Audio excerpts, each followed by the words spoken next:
Even today, you can tell the difference, the seasons. The seasons are not like they used to be. And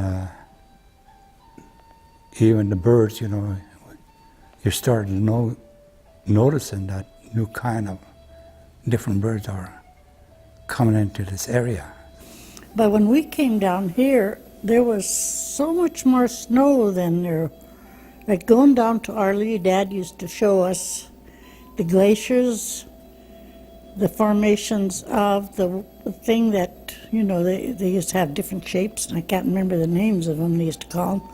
But there was a lot of snow up there that stayed. 4th of July is when we came down, and you could see it up there. Yeah. And he used to come down to fish, and had good fish then before they start messing with the lake, with the... Like in November, there you'd see a couple of fires. You're kind of in the evening and stuff like that, a fire going up there, and you know what they were doing. They were fishing for salmon. And up on Dayton Creek, we used to be able to snag them out of there. And all of a sudden they're gone. We don't know where they are. We don't worry just for us human beings, but for the animals too. We're kind of connected to the animals as Indian people. Well, weather changes is coming, and it's going to get hotter, I think. And what do we do about it? And how does it affect the animals that live around in this area, like the deer, the elk? I think the deer kind of like it because they feed all year round now without... Usually when there's lots of snow, they have to eat the moss off the trees, but they don't have to do that anymore. But then probably the moss is going to be gone now, too. You got to do something with the weather. Everything got to do with the weather. Yeah. And when you got the weather change, you ain't going to have that much water up there in them hills. Where the animals used to water and stuff like that year round, Springs are probably going dry up there. This is what I always remember when I was growing up. The cold weather and the lot of snow, which was good. Because the old people always said, like Shirley said, they knew you had to have cold weather. Maybe they didn't know what a germ was, but still, they said it had to have a few days of cold weather to get rid of the sickness and to get rid of so many things that comes around, So just like it purifies things, and you start anew whenever. After the cold weather, about this time of the year, usually in March. The huckleberries, they are just disappearing so fast that I guess all the areas we used to go to, see, I've been away from there for 53 years, but the areas we used to go to was Sand Creek, and that was up in Jaffrey area, and that was a popular area, and then in Elko, up the, what did they call it? I'm going to be, I won't remember some of the names because memory's gone. It was a good place there, and they're all gone. They're just, I don't know if we need a good fire, and I think that's what it's, part of it, on the berries, the plants. The plants, I don't know why. The climate change has probably contributed to the demise of a lot of the plants that we used to have. Then I talked to some people there and said, well, some of those plants, the way it global warming keeps going, we might have to have greenhouses where we can have to plant our plants for medicine, If you want medicine, you have to go to a greenhouse and get it, because they ain't gonna be up in the mountains anymore. It'll be all. I think the Bitterroot are in trouble.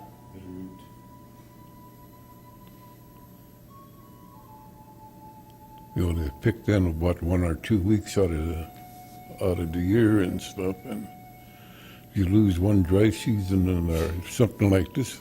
I don't know if you'll have any up there. You know, and today we don't have no more snow, you know. Why? Why is it, you know?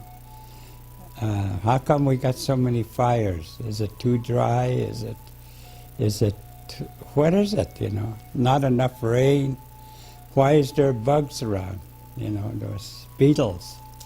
Because it's too dry, it's not cold enough to kill them all. There's that question, you know. The elders would sit down and they'd tell stories. And some of the things that I heard, they would talk about a certain thing that's coming. And they said it in the Indian, they said, Puti Tines, it's still coming.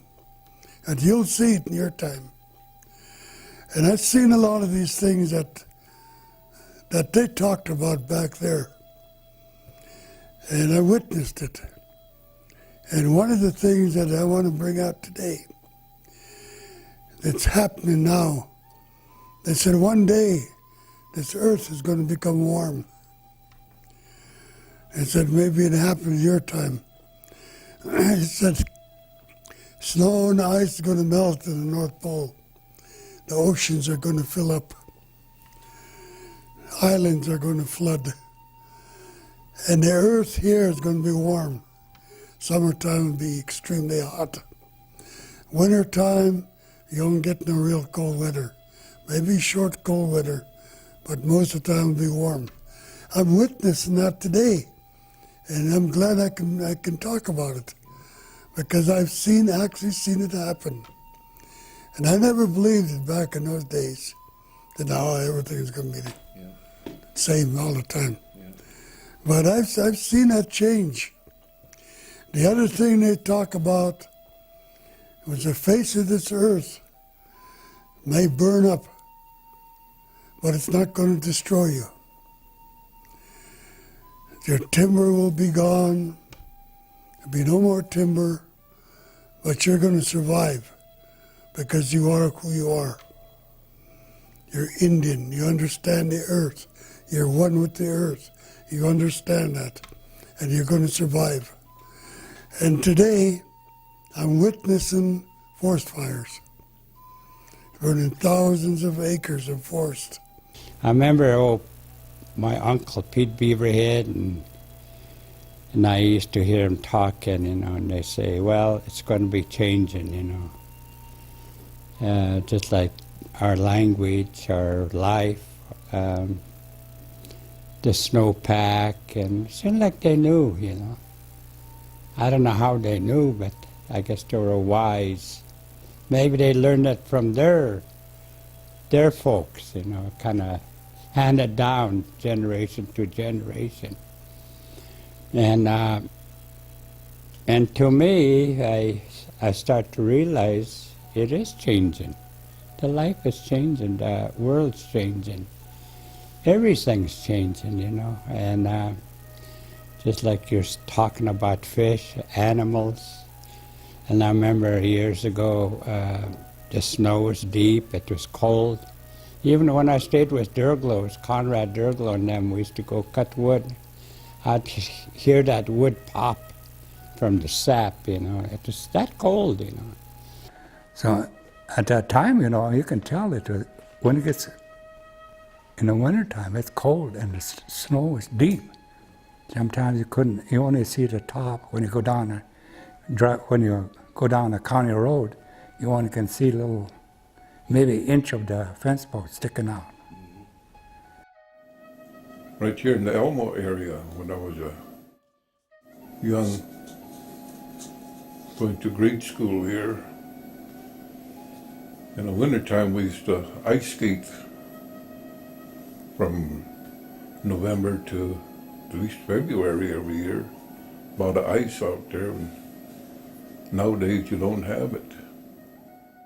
Dad would, you know, mention the different things, and one of the things he always did was everybody that took a drink out of that creek or the other one that come out of the hill, you always put some back.